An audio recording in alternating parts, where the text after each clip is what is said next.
Go. Go. Good evening, everyone. Welcome to the Fine Scale Show from YouTube Model Builders for Tuesday, February 13th, 2018. Joining me, as always, Ralph and Johnny Reb. Maybe we'll get some other people that are joining in a little later here in a few minutes. But tonight we're gonna each cover a couple techniques. I've got a technique that I found that I've done some testing and worked with for the mud-covered siding, where the ties and the ballast kind of soaks up in the mud. Quite common in the region that I model, especially with the lower maintenance track and sidings and branch sides. And I'd never seen a great method or mechanism for modeling that. So tonight we'll take a look at that original posting and we'll give it a go. I've done some testing with it. I've got some already complete that I'll show off as well, and I'm quite fascinated with it. So just a moment for station identification, and then we'll get our hands and track dirty. I just want to say go to YouTubeModelBuilders.com. There you can check schedules for the Tuesday, Wednesday shows. Those shows air at 8 o'clock Central, 9 o'clock Eastern Time. The Thursday show airs at 9 o'clock Central, 10 o'clock Eastern Time. And also be sure and click on the eMag and sign up for email notification when it comes out. And I don't think I got any new announcements to make right now. We do our next, well, I got the Thursday show this week, and February 21 we'll be into the locomotive shop with Joe and Big Bill. So you want to be sure and tune in for that. So I guess we'll turn it back over to Andy and Ralph and see what they got for us tonight. All right, Andy, it's all you. So I'll show you what I'm working on, and I'll slowly work through it while we kind of talk about some of this. I've completed a small section of it here, where the mud kind of soaks through the track. I'm going to show you a prototype picture. I've got one kind of partway through process and one we'll do from scratch. Let me show you the original and the original article, etc., that I'm working from, and a good prototype picture. I had looked for original prototype picture, but the one he had posted there was about as good as I could ask for. Quite common thing to need to recreate in my given area. We'll get a link to this article in the comments of this once the video is recorded. You can posted. You can take a look at. Quite common thing with Appalachian track work, and I'm sure it's true anywhere that you model in the world. But they get entrenched with a mud that makes the ballast not even look like stone or dirt covered. It looks like a compact of the oil and grease and grime that packs in with the dirt. It creates this quite slimy look to the sidings. It's really common around engine facilities, especially turntables and between the turntable and the roundhouse. It's really common for this effect. There's an article on MRH from some time back, and I'd seen this a while ago and had been meaning to try that. And so I gave it a shot a couple weeks ago, messing with it, and I was really impressed with the technique that this guy had found, and it just really works. So I'll show you how he's done it and what results I've got with it as well. And I couldn't be happier with the effect. I can't imagine getting. I can't find another technique for recreating it. I even tried a little bit of track work directly in just dirt. I mean, I took a fine silt like dirt and packed it in and used typical wet water and glue process to do it, but I didn't get the same effect that this tissue paper does. And I'll post a link to this so you guys can take a look at the original article. It's on Model Railroad Hobbyists forum, and it's the gentleman who had done it is DEEMIORGOS, D Magoros or something, D Borgos or something. But he does some pretty good stuff, so it's really worth following his stuff on MRH's forum as well. And despite all the areas that there are to get information on the internet. Railline Forums has some really good stuff. You know, the magazines, Trimester TV, Model Railroad Hobbyist are exceptional. Along with, you know, Model Railroad Craftsman has been a great resource for modelers for decades. But Model Railroad, MRH's forums, Model Railroad Hobbyist forums, is about my favorite source to go hunt for something first. So I'll start working through the process a little bit. As I do it, we talk along. So it's done with tissue paper. I make curtains with this stuff. It's the same kind of stuff. I call it shirt box tissue. When you get a shirt done at the, you know, when you get your suit dry cleaned, you'll get some of this stuff in it. Or in the package aisle around Christmas time, you can get it in a bunch of different colors from Walmart as well. So that's what I do my signs with. Yes, sir. Stuff's infinitely useful in modeling. And I've done the signs with I did them with this originally, but I've done since then. I've went back and made some with. Well, I've got some transfer paper, and I've printed some on some transfer paper too. So what? I don't know if there's that much different. Tracing paper. Tracing paper. Yeah. What you been working on, Ralph? Oh, wow. Let's see if I can show you here. Put my camera down so you can see it without getting too much paint on it. I'm building an O-scale crane for a friend of mine that goes on a dock.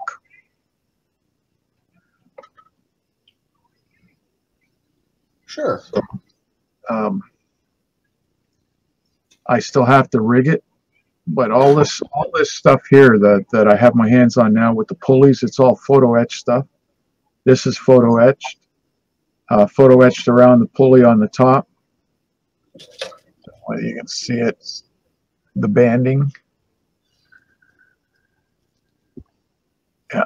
So you end up with the one line that supports the boom is this one and this one, and then the one that controls the hook comes up from below here at the bottom section, goes up the mast, up through here and down to the hook.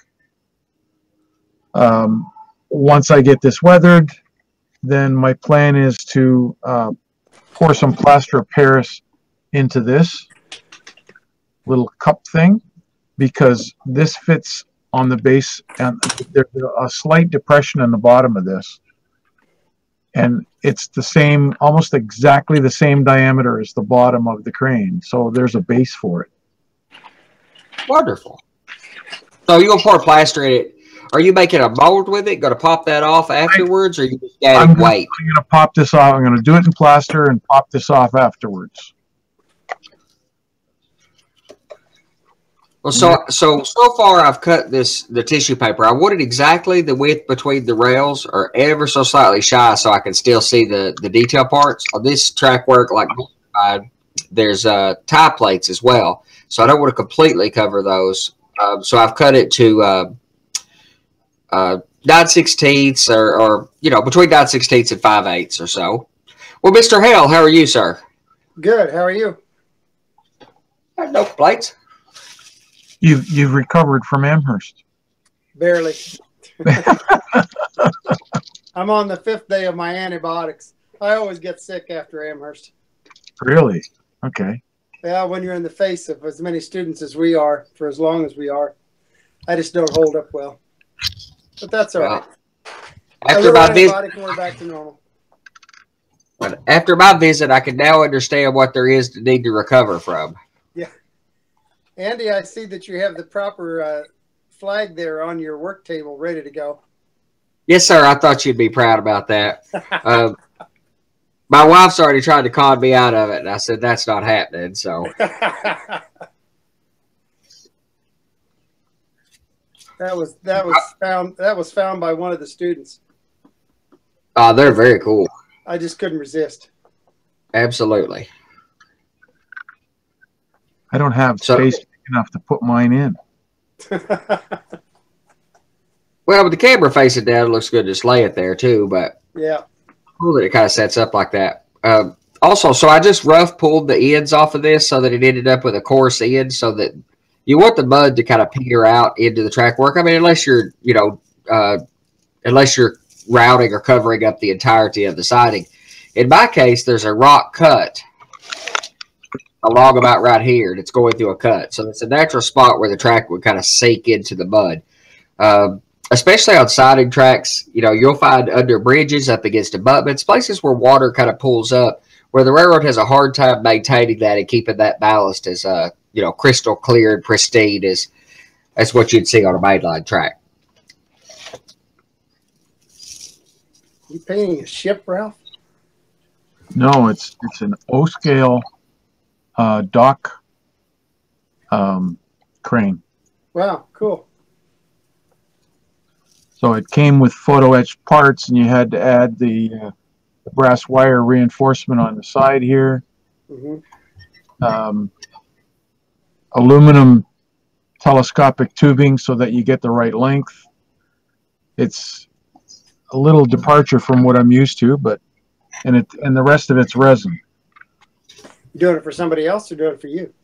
It's for somebody else. I don't model in O-scale. No, but that's just a big shovel in HO. Yeah.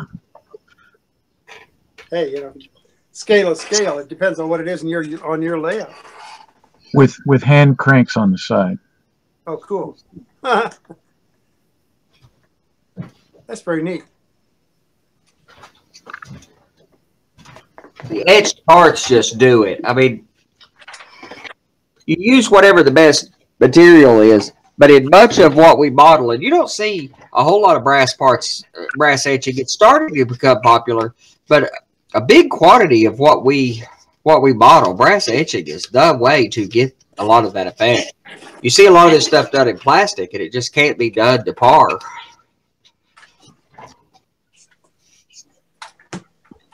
So I want to get the tissue to sink in between the ties, cover it against the ballast. I don't want a perfectly smooth surface. I want it to follow what's there. So I've got a dilution of Mod Podge that I use for about everything. It's got a drop of suds in it. Make it a here's a question for you. You're using tissue paper, which is basically the stuff that you see in packaging at Christmas time. Absolutely. What about if you use toilet paper? I thought about that. Conform to the ties a little bit better, I would think, without having to work it in there. I don't know exactly how the little flowers or whatever would look, but no, I mean, if you got perfectly smooth tissue, once it gets wet, those will come out. Yes, absolutely. I say that half jokingly. Yeah, if anything, it's just thin enough that you can get it to conform, and you want it fairly transparent. But a cheap John Wayne toilet paper would do that just as well, maybe better. I'll give that a shot sometime. I can remember when I was a kid, my mother used to send me to the grocery store, and I had the list of what she wanted me to get. And there I was standing confused in one of the aisles, and the store manager came up and he said, "What's wrong?" I said, "Well, my mom gave me this list, but I don't know what this is." And he looked at it and he went, "Oh, tea paper, that's over here. Toilet paper." All right. I felt like an idiot, but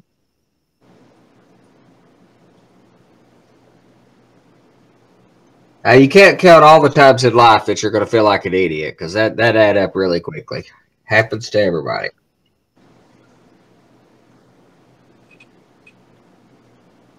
some more than others. No question about that. I'm probably guilty of cause of that. My wife says I'm guilty of cause of that, making her feel some way sometime. But I just kind of roll it up so that it has enough slack so that it can sink in between the ties as it works along. Because all you want is that film that the mud basically creates. And I'm not sure. I tried doing it with just paint some time ago. I've tried doing it with silt, or really, really fine dirt. I take dirt, run it through a coffee grinder, and then filter it through a stocking. Through a piece of pantyhose. Yeah. And I get a really fine dirt. It works pretty well, but it just wasn't giving me the same effect that that kind of grease packed dirt gives you. Plus, it was adding a whole bunch of weight to your loom. Absolutely. And I'm all for lightweight, so the tissue was a good technique. And I found it haphazardly some time ago and bookmarked it, thinking, I'll give that a shot. And I wanted to start getting some of this track work as I'm working along. I'm back doing some track work.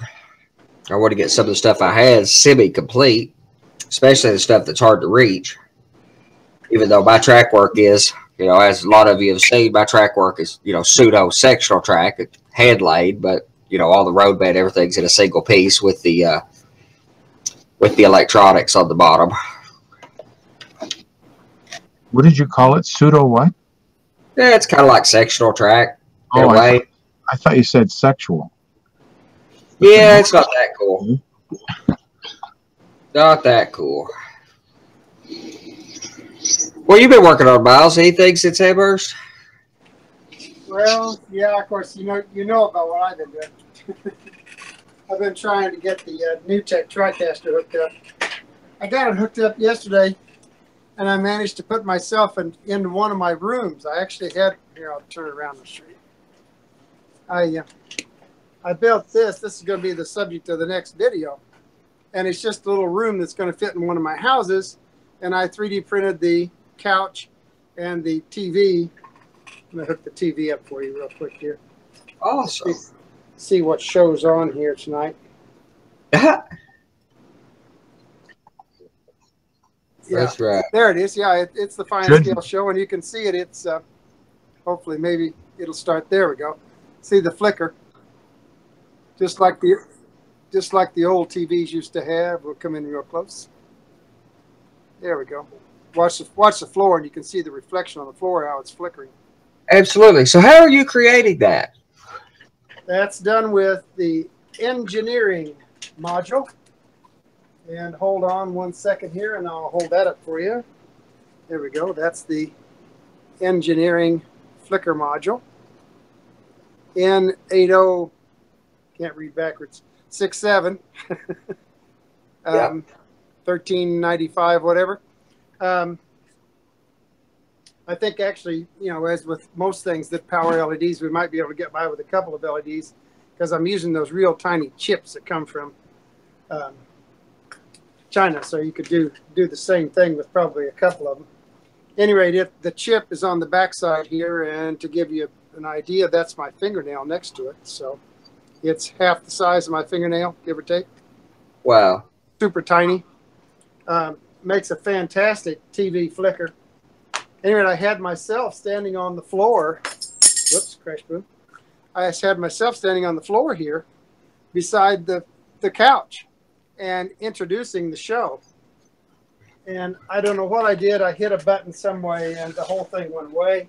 So I'm going to have to recreate it all over again. But that's Ralph was talking about feeling like an idiot. Well, that started the day off this morning. And then to finish it off, I was working over here.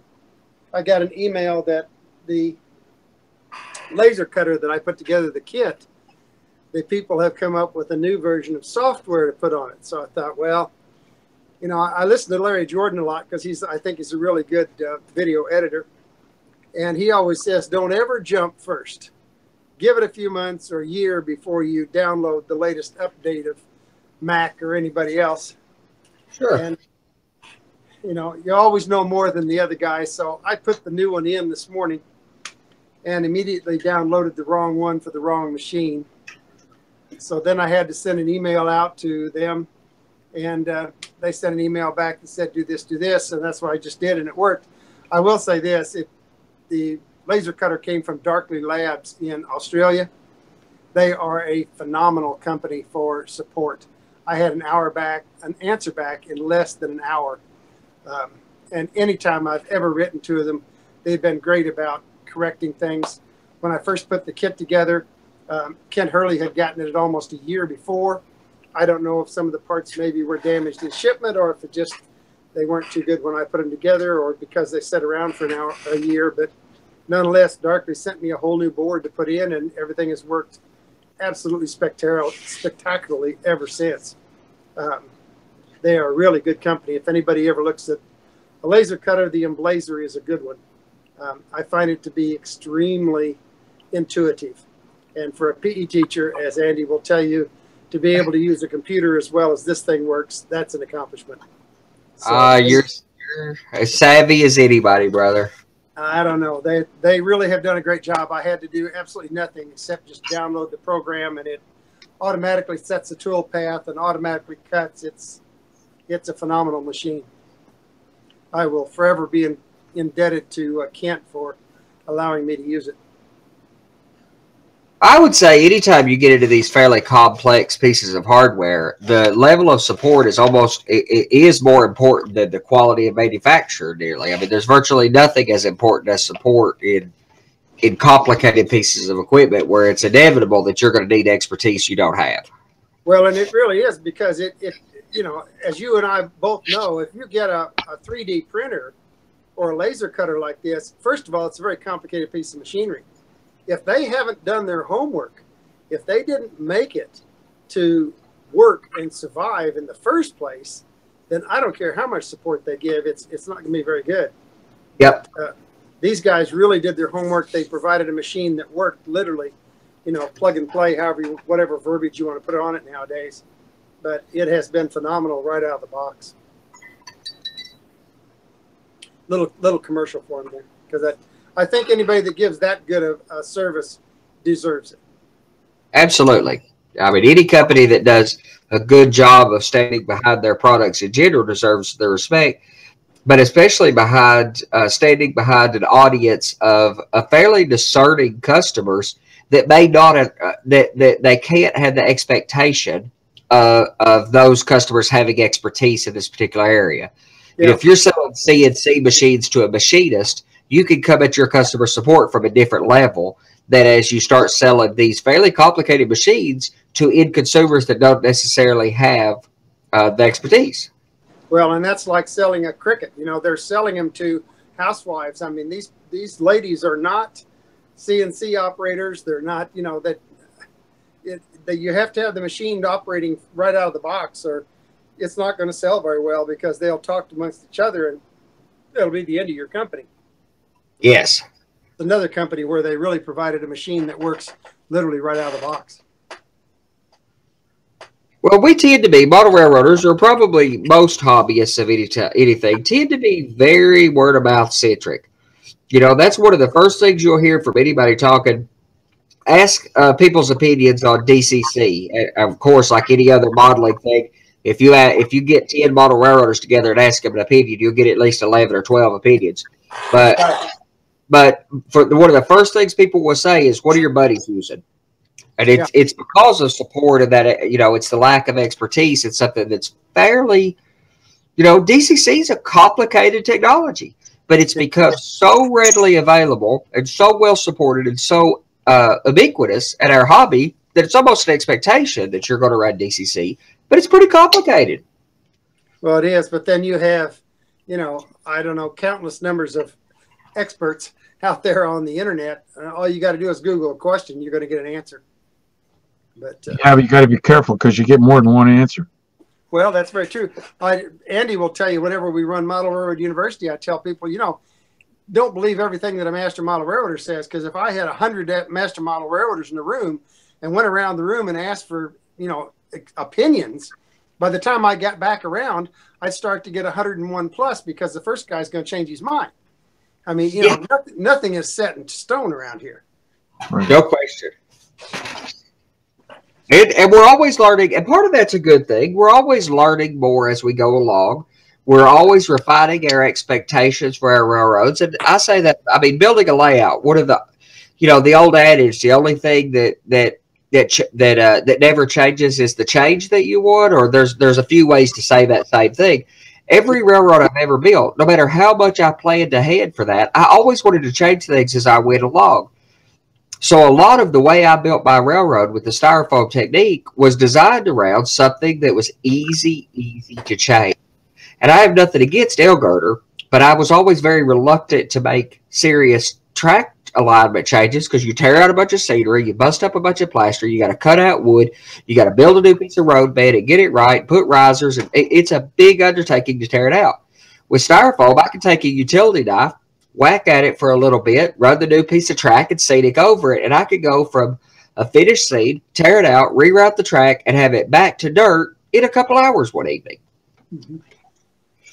So I mixed up a color of paint. I was trying to get this kind of slimy color. And I used the Vallejo paints. I used a selection of different brands of paint, but I like the Vallejo paint real well for this particular task. Vallejo on wood tends to work really well for me as well. So I've got the tissue soaked in between the ties and, poke a few holes. If you've ever put wallpaper up, it's a pretty similar process. You got to poke a few holes, let the air out, kind of push that material down in there.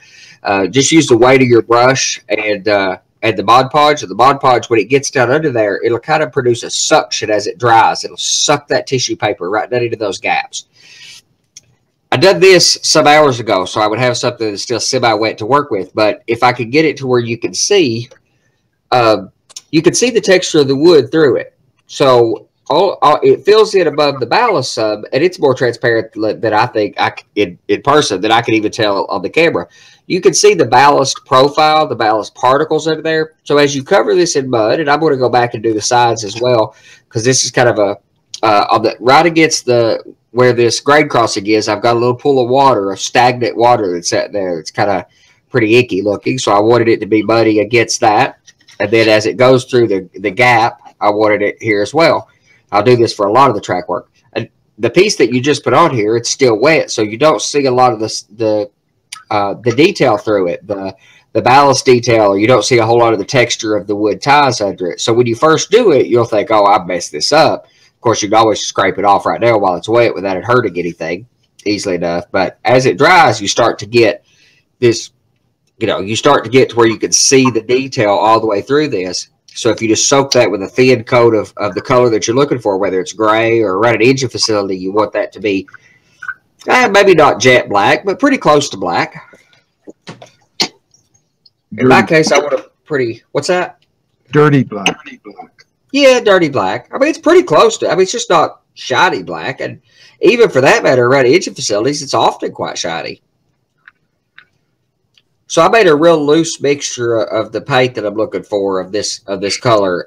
It's got some Mod Podge in it too, so that water won't destroy the adhesive properties of what I'm working with. What I've got glued down, I've got a pretty muddy color to work with, made up with some Vallejo, a kind of an ochre, a dark brown, a little white to keep the dark brown from being such a strong pigment, but just a touch. Mostly it's ochre brown, which I'm real fond of. This is a really good color for mud anyway and such. It has this, it's yellowish, of course, the ochre, but it's got a brown color, and it looks like a sandy mud. I've used that in several cases. And then Vallejo chocolate brown is infinitely useful color for wood structures especially. And I've got a real loose mixture. There's only about 3 drops of paint in this. The rest of it's Mod Podge. I normally use like a 1 part Mod Podge to 4 or 5 or 6 parts water. And this is only partly that mixture with a bunch of water added on top. So it's probably 2, maybe 3 drops of paint. And then probably 1 part in 10, 1 part in 12 Mod Podge. Mostly just water. And then I'm just going to rest it on there and let it soak into the material. You really like Mod Podge? I do really. I like Mod Podge. I like artist mediums of any kind. So matte medium, I got nothing against that. That's a good product. I don't like white glue very well. I've used it a bunch. I've used it more than any other adhesive I've used, but it's shiny, and I can see that kind of sheen. And of course, you can dull coat everything you do. You can put ballast down and then dull coat the ballast, but I didn't want to do that. But it's a matter of preference, whatever works for you. If Elmer's glue works for you, use it. But right. Mod Podge is not that much more expensive, and it is, it is black. I mean, it's not that dissimilar. It's a PVA the same as Elmer's. It's just not as shiny. I think artist media, a matte medium is probably the best modeler's adhesive there is. Mod Podge is just, and Mod Podge is not the same. An artist medium is a different material than Mod Podge. Mod Podge is closer to the PVA glue of Elmer's. But the price difference is pretty negligible, and it's much flatter. Artist medium, like matte medium, is harder for me to get. I have to order it, which is fine. It's great, and there's certain things that I would always do with matte medium. Like my gravel roads that I build. Like I've built the gravel road for this grade crossing with its wood, with the wood planking and stuff in there. And I use grout, but because I need more texture to it, it's got a lot more texture than the grout itself won't hold up. The concrete material there is not strong enough to hold down the thickness of that road that I make it with grout, and so I have to use some glue on it. And I definitely like a matte medium better. What do you use? What do you guys use for adhesives? For like that, wet water and liquid adhesive? I use white glue. And you get I'm sure. And a lot of people do. I mean, probably more people use that than any other thing there is. So it works. Yeah. You ever see a shine to it? See, I've heard a lot of people say they don't. Depends on how thick you put it on, what your mix is. I do it roughly 50-50, or maybe a little bit less glue. It still works, and it does not leave a shine as far as I'm concerned. What all that matters is whatever you're using, that you're happy with the results. If you like using Elmer's glue, far be it for me to argue with that.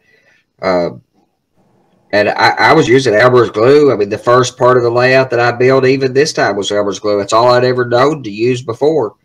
And I started watching other people online, thanks to YouTube. It's a wonderful place for modelers. I was seeing other people talk about it. I was like, yes, I absolutely see that shine. And so they started talking about artist medium, gel medium. So I ordered a quart or something of Liquitex matte medium, and I liked working with it better. The owner of NCE, the decoder company, George, DCC, yeah. He uses Future Floor Finish to hold his ballast down. I tried that. Jim Lincoln does too, and I gave that a shot, and I think I probably would use that if my ballast,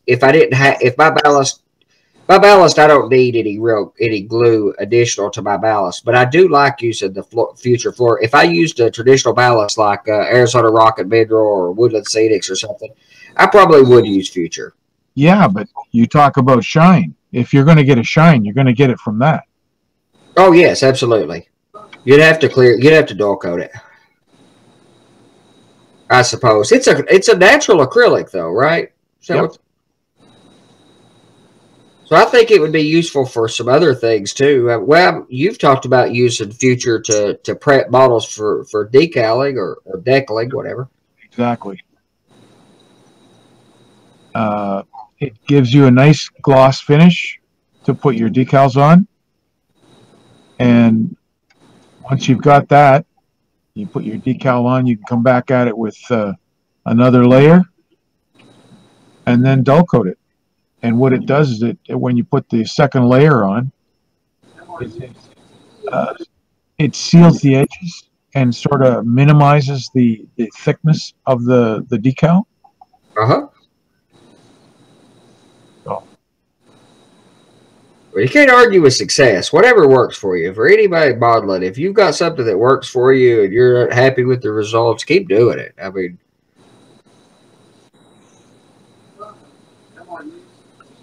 and the first I did, I done some dirt on the layout. First time I'd ever worked with any real materials for modeling with. I'd always used some kind of ground foam years ago.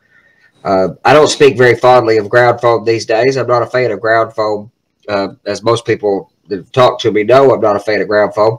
But my first module on the layout originally that I built 3 years ago had ground foam on it because I didn't know any different. That's what we'd always used, and it worked.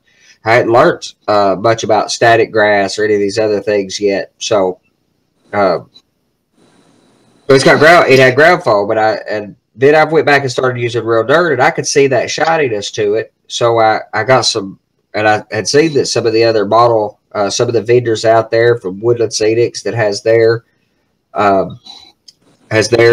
scenery glue and Scenic Express. They have an artist medium. So I got some bottle of that and tried it. Then I seen Luke Towan got interested in watching some of his videos, and he was using Mod Podge, and that was, that's available at the local Walmart. So, Johnny, you got some stuff from the chat? Yeah. You got Michael here. He want to know, how is the dirt product that Woodland Scenic sells? Miles, is that a ground foam based product? Yes. Soil and earth are both ground foams. Earth is kind of a medium brown. Soil is a really kind of a darkish green brown. People have used it for decades, and with pretty good results. So it's just a matter of what works for you. Yeah, it's not bad. It is a fine ground foam. Yeah. Well, using real dirt's not necessarily for everybody. I mean, there's some processing that has to be done to make real dirt safe for using on your layout. I mean, you need to cook it to get rid of any, well, not any, but the vast majority of the bacteria and that kind of stuff that's going to be inherently in funguses and molds and that kind of stuff that are inherently going to be in a dirt that you dig out of the yard, and you need to run a magnet through it. I run I put a magnet so it's easier to clean up. I put a magnet in a zip top bag and then run the magnet through it so then I could just knock the stuff off the bag or pull the magnet out and you'll be surprised at how much magnetically active or magnetite that's in natural dirt. Sometimes there could be quite a bit of magnetic material there. And we got a question from Ron Strange Things for Ralph. Okay. Ron says, why not gloss coat before decaling? What's the advantage of the future floor finish?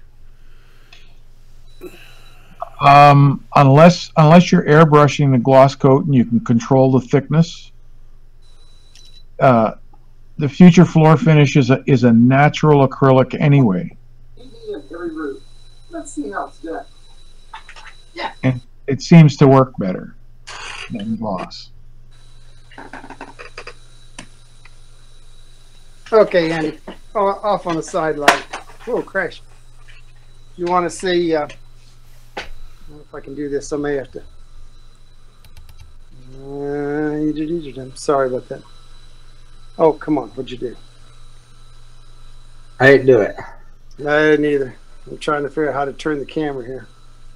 Here, it's down there. There we go. Okay. Yeah, it's not going to show up unless I get it up closer, so we'll get it up closer.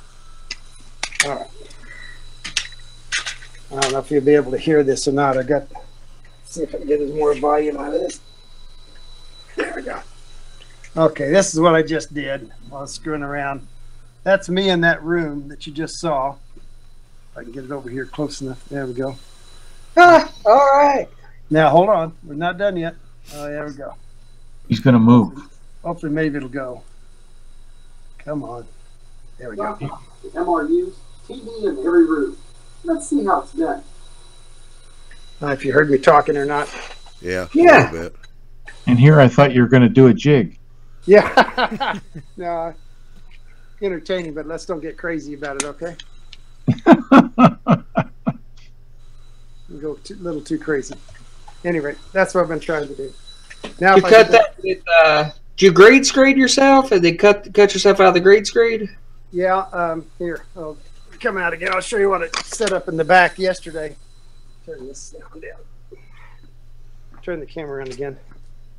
This is what I set up in the back yesterday. So I got the green screen with the lights, around there. I turn them on. There we go. There we go. It starts the lights up. That lights it up. There is an app actually that you can get for an iPhone. I don't know if it's available on Android or not, called Green Screener.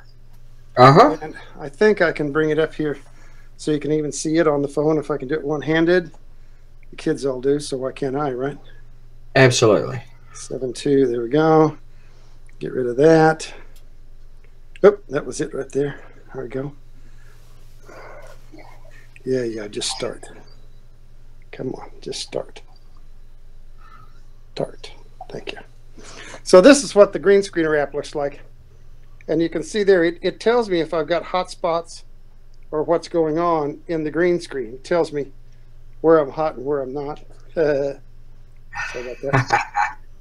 And I don't have this light on over here, so let's turn that on. That'll help some to even it out. But it tells you so that you can adjust your lighting. I've got one over here, I've got one over on that side, and I've got one right up here above me. But it comes up there, you can see at the bottom and at the back, it comes up pretty even once the lights get hot. It takes them about 5 minutes to heat up because they're all fluorescents. But at any rate, I stood in here, I had the camera there on the tripod headed at me, and I did the spiel, and then actually I think this fairly inexpensive. I think it runs less than 200 now, maybe even down under 100. It's been around for a while. There's a Panasonic consumer camera. This, whoops, turn the camera around, mouse. Like this, he's a 270, I think it is, V270. And this little guy is absolutely incredible. I'll turn him on here for you and show you what he does. But he actually filmed inside of that room. And him up here, he says no card, but that's all right. We don't care whether it's got a card or not. Come on, get off there. We go. I can put him in. I don't know if you can see that or not. There we go. I can put that room in there, and there he comes into focus right away. That's the couch and the. Oh, you can't hardly see it. Shoot. That's okay. It's focusing on that room about an inch away. It's wow. It's an amazing little camera. It really is, especially for doing model railroading, because it focuses up so close, and it fits in my pocket. It's got a battery that'll last, I don't know, probably 4 or 5 hours. You can get them with this one's a little larger battery than normal. So I have to stop and look. Yeah.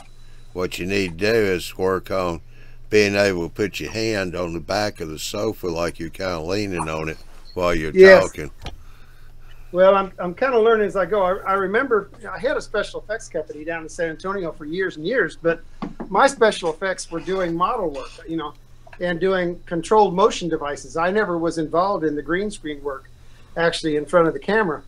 But yes, if I would take one of my green screen cloths, I have 2 others, and put them on a chair where I could lean on it, then it would look like, if I had it, you know, positioned correctly, it would look like my hand was actually on that sofa. Yeah, absolutely. Just have to stitch it back together. Yeah, just have to kind of stitch it together and fit everything. And I could put Fran here on the monitor. And you know, the neat thing about this is, now I recorded myself and then brought it up here. These are 2 recordings. Both the room and myself are recorded, but you could actually shoot that live action. I could put the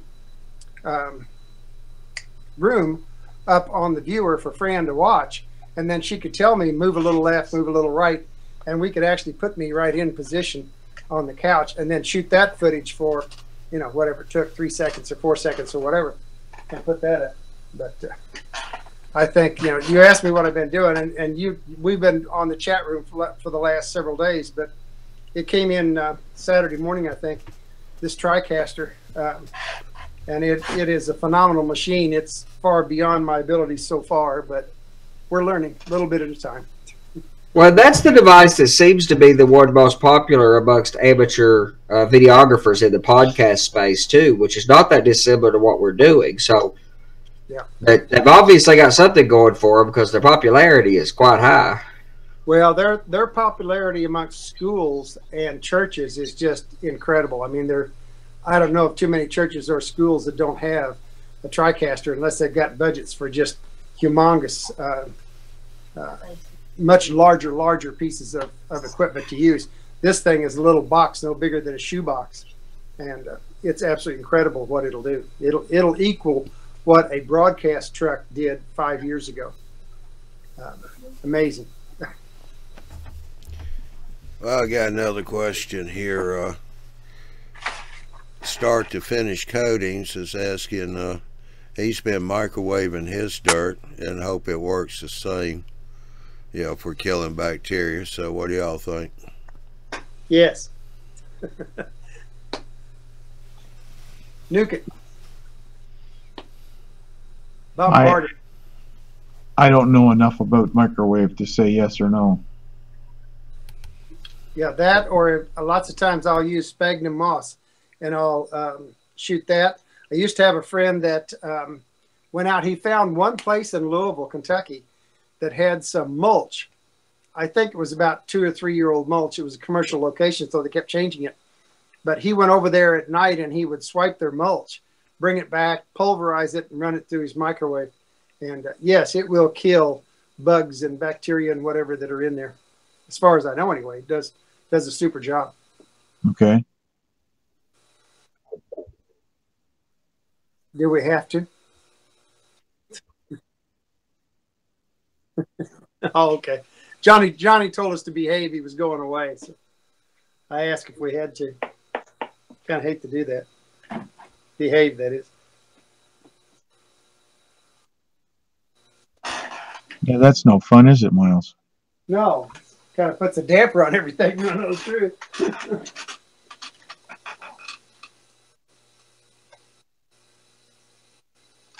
I thought he would say something like, "Go knock your socks off. Do what you want. Yeah. I'll be right back." Give us a little latitude, See what kind of trouble you can get into. That's right.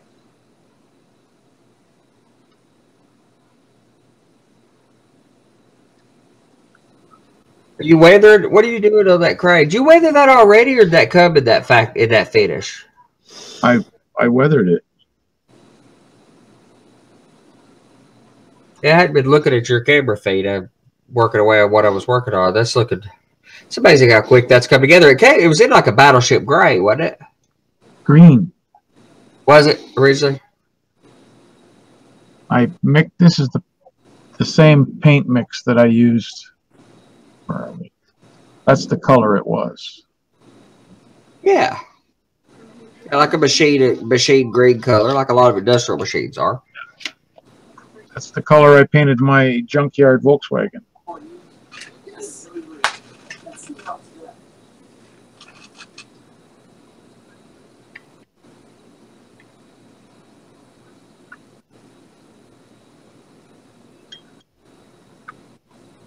About got all of this that I'm gonna finish up. I was trying to do it just without pre-gluing it down. It's a lot harder to work with. I'll tell you, it's a lot easier to stick the tissue down just working with glue, but I figured I'd piece a few pieces in along the edges so I can get the overall look of what I was trying to do. Well, I stole another idea from the military guys for doing your roadways. They're going to be upset at that. No, they're not. They'll notice it. No, they won't. Okay. They won't notice. Not from me. I mean nothing to them. It's inconsequential. I got you. They go out and buy cork tiles, and it's about 1/16 of an inch thick. So you can cut it any shape or size you want, and you lay it down as your roadway, asphalt. Oh, I seen somebody else doing that. Whatever color you want. Yeah, I've got some of those, foot by foot cork tiles that are about an 1/8 inch thick. No, that 1/8 inch is too much. Okay. 1/16 is what you want, because then it'll follow any contour that you've made. Yeah, it has a nice texture too. So and that probably more approximating to. I don't know how close it would be for HO scale. I have to see. Maybe I'll try and have some done for the next show. I know it works in 1/35th scale and 1/43rd scale, which basically is almost O scale. Twice the size of what we're doing. Yeah. So I think it might work if you paint it with a thick enough paint to fill in some of it, so that you just have this rough texture. Sure. And you can cut potholes into it if you want. But I've seen a lot of those guys use powdered cork for landscaping, you know, where we would use ground foam or something like that, use a powdered cork, and it has a nice texture to it, actually. They also use the 1/8" cork like you said you have, and they cut bricks with it. Really? There's no way you could do that in HO because the bricks are way too small. But in 1/35th scale, when they do a wall with cork bricks, it looks convincing. Especially if it's painted right. Well, you could make so in my era and on my prototype, a whole lot of the abutments and piers and stuff were made out of stone blocks that are really quite large. I mean, they're 3 foot, 1.5 foot, something like that. You could use it there for sure. Sure. And I've used some dental molding plaster castings to get that effect, and because I don't know what the massive difference in hydrocal is per se, but it doesn't seem to hold the detail the same as the dental plaster does. So, oh, okay. What are people saying, Johnny? The redneck railroader. Welcome back. He's been gone for a little while. It seems like Miles has burst his bubble. He goes, wait a minute. Is Miles saying you guys aren't really in the broadcast truck? It's like finding out there's no Santa Claus. LOL.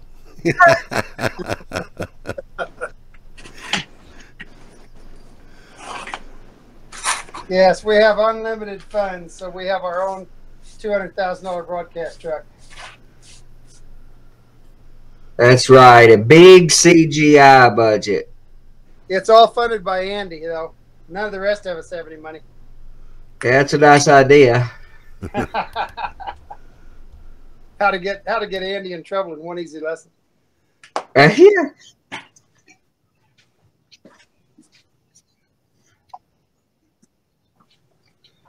Well, I've about got mine all to a point where I can't really go much further anyway. Everything I got's wet. I'm pretty happy with the results of it. I was with the part I had done earlier too. Of course, the paint's so wet that it looks, the color is kind of wrong. Let's get a better view of that. You guys come down from up there. It's got a, it has a, with that silt mud, it's quite smooth on the prototype. That silty mud is, and I'll post a picture in the comments later after it's kind of set up and dried as well. But it's got a, the nice, which these cameras don't do any justice to this stuff at all.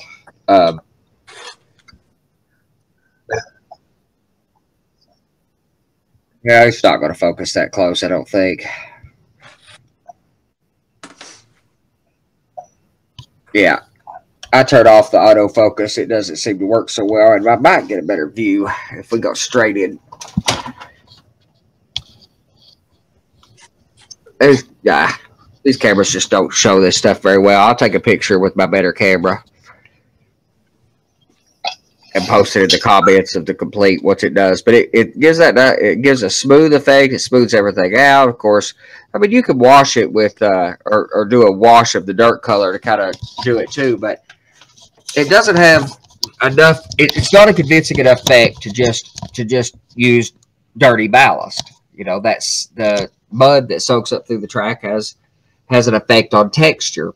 I've mention that a lot in my modeling, that we often get color right. I mean, I would say that about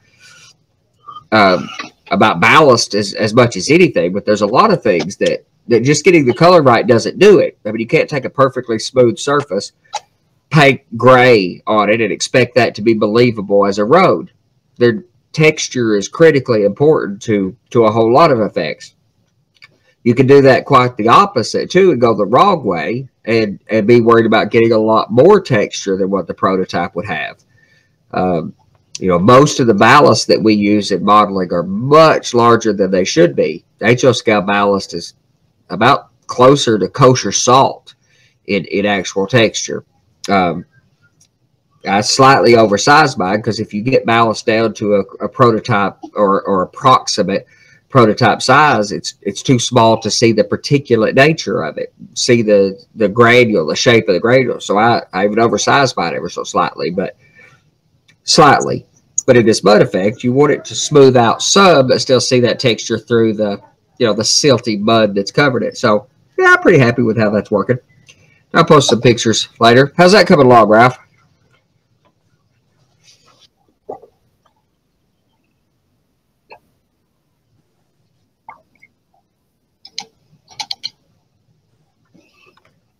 You're right.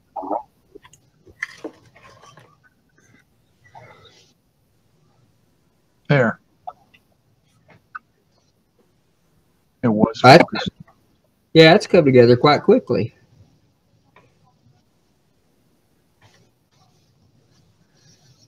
Huh. She used yeah, I see that. The much brighter rust on the bolt heads and that darker around the edges of it. I'm sure you got. And the darker around the edges is Vallejo burnt umber. Yeah, okay. The bright orange is the oil paint thinned out in a wash. Don't even ask me to say this name. Yeah, kidding. Come on.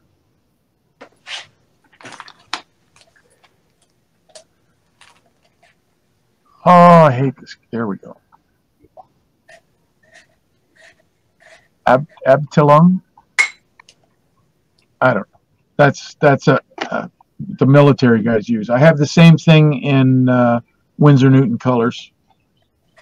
It's yellow ochre, or a little bit. I think it's called German ochre. Yeah, I'm not sure that word's meant to be said. I make a wash of it, and then just let it. Capillary action takes it into all the crevices and so on with a brush. Just load your brush and let it go.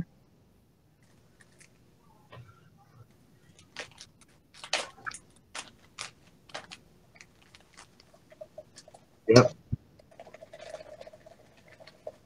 It follows along the crevices and cracks. You don't want to put too much on, because then when it finally does dry, it gets bright.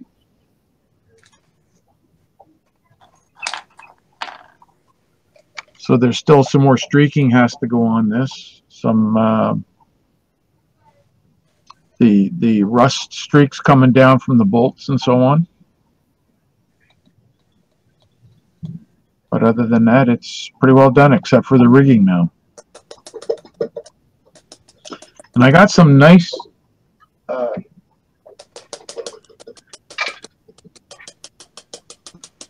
some cord that the shipbuilders get or use. This stuff is really fine stuff.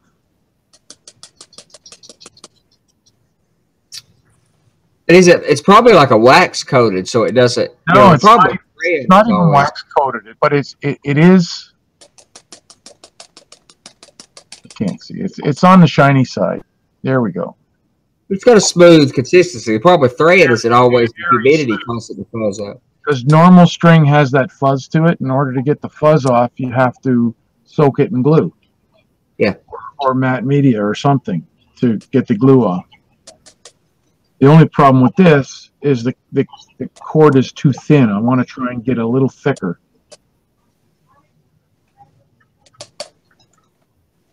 I mean, the one that came with it, it's white. It's very thick and very stretchy.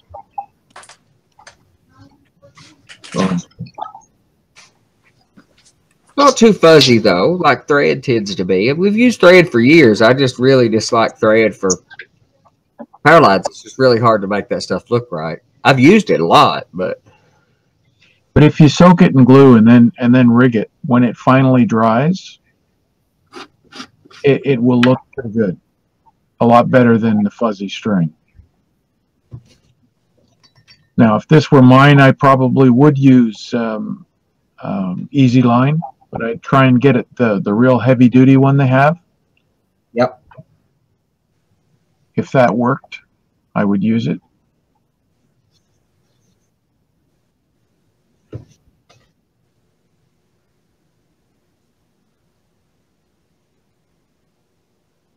Yeah, I've got some of that here to use for power lines, but it's the smallest size there was, what, extra fine or something. It's quite small.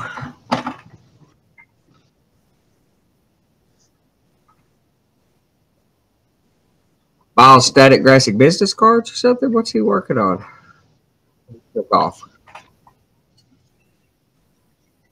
He just did a bunch of static grass. Yeah.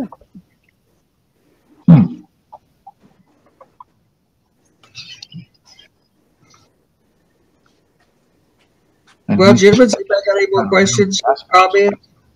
What's that? Well, if we have any more questions or comments, what are you working on, Miles? Tell us about that before we close up for the evening. As we say in the old country, you caught me away from my desk. Any rate, I have a problem. One of the shows I'm going to work on is this neighborhood area that I did in the last episode on my free channel, YouTube channel. And I've got a couple of lawnmowers, O-scale, one that I 3D printed and one that I found actually that Shelley, old model railroad manufacturing company, made. And a friend of mine, Marty Vaughn, is making a couple of figures to be mowing, but I need some way to show the grass being mowed. So that's what I've been trying to figure out. And the best thing that I can figure out is to use the static grass, because it actually, up close and personal, as Howard Cosell used to say, it looks like grass actually standing up. Ground foam, I don't think, would do as well. It wouldn't look as well when somebody looks up close to it. So But all I've done now is I flocked this with the flock, so it's kind of standing up. Now what I'm going to do is let that dry overnight, and then tomorrow I've got a trimmer that I use for my sideburns, but some people would, like Andy, would use it for their beard, call it a beard trimmer. But I'm going to come along with that beard trimmer and see if I can actually make some rows in my yard here. This is an experimental one before I actually tried on the real railroad. But if I can actually trim these fibers a little bit with that beard trimmer and make it look like I've actually just made up a lawn pass with the mower, then I could actually make a lawn that looks like it's being mowed at the time. So by the next show, I'll show you what's going on. I'm going to figure out some way to do it. These are some really short fibers. These came from Knock, and I don't know, they're awfully short, but we'll see. If they're not long enough to look like they've been cut, then I'm pretty sure that the Woodland Scenics fibers are about double this in length. So I could do the same thing with the Woodland Scenics fibers, and it might look far better than it will with these real short fibers. I think these are about 1/8 of an inch or maybe a little bit more. So that's 6-inch grass. You know, it's pretty good scale size grass. The question is, how much can I make it look like it's been cut? So we'll see. By the next show, we'll know what's going on. Well, the other thing you can do, Miles, I've seen the guy, what's his name, Martin Welberg in I think he's in Holland or Netherlands. I think it is, yeah. He does he'll do 2 layers of static grass. Yes. So on the first one, like you've got there, you can try and trim it with your trimmer, and then cut a piece of cardboard or something and lay it down where you did your first cut, or your cut with your, and then add on. Use a spray adhesive and add on more. Yeah. The I'm really kind of disappointed. There's a place called WSS, I believe it is, in England. World. Yeah, yep. war scenery or something like that. They're in the wargaming stuff, but they have a spray out that you can actually use as a secondary application, a secondary layering. But it's not available here in the States, I'm sure, because we can't ship that stuff in. It is now. What's that? It is now. Just recently, they have really? pup model they're now exporting. Cool. Okay. Yeah, Kathy, what Johnny's just saying is Kathy Millett did a show on it, but she's in England. I mean, she can get it readily. And that company you're talking about is Marty's company. This Marty Welberg. Oh, really? Okay. So he does most of Europe now, or supplies most of Europe. You think it is here now? Now, so they originally just sold it in aerosol, and they couldn't ship the aerosol to us or whatever. So he released it World Scenics released it in a pup bottle. Okay. I've heard the reviews saying it's not hardly as good as the spray stuff, but or the aerosol, but it does work, and it is now available. We can get it stateside, so it's a difference in slightly better but can't have, or the pup bottle is entirely adequate. Yeah. Yes. All right. MHO Junction, which is Lloyd up there in Canada, he said, Miles, use an X-Acto knife, the square one, and scrape the grass. That is what I did for the cow grazing. Okay. Yeah, I wonder maybe if it's sharp enough. I used my beard trimmer, and I've used my beard trimmer on mats, even on several grass mats, and I use it on all the static grass that I put down, which I even use multiple sizes, but it still ends up kind of even. So I kind of come at it with an angle and basically jab at it with that little cordless trimmer to give more coarseness to the grass that's there. Yeah, like Ralph's got there. That's the back end of the Schick razor. Yeah. Yep. What I wanted my yard, so I've got 3 houses, much like what yours are there too. 3 camp houses, and I didn't put a guy out there mowing it. I thought about that too, but a little bit. But in HO scale, that effect is pretty difficult to pull off realistically.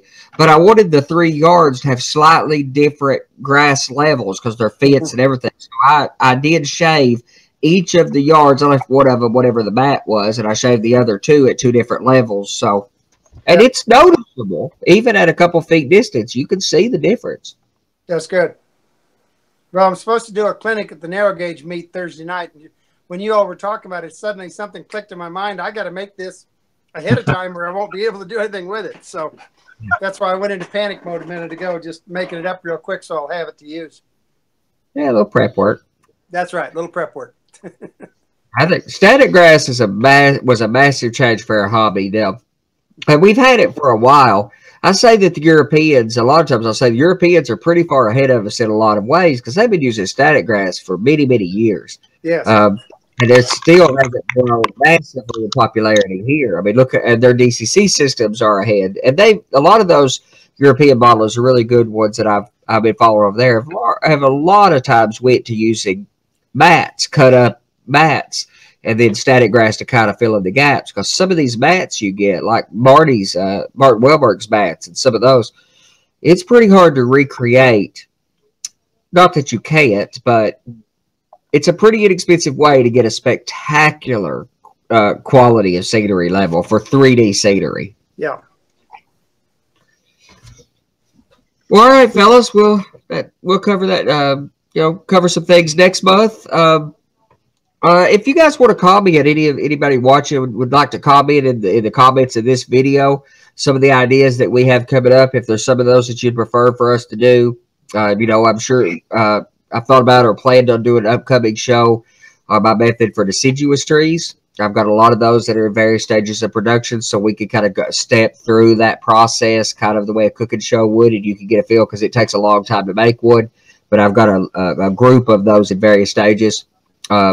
a show on the fine scale track work that I do and all of those detail parts. Kind of take a look at some of that track work if you want to do that. But anything you guys have some suggestions or comments of, please let us know if there's something you want to see or if there's a couple of those things that you're interested in.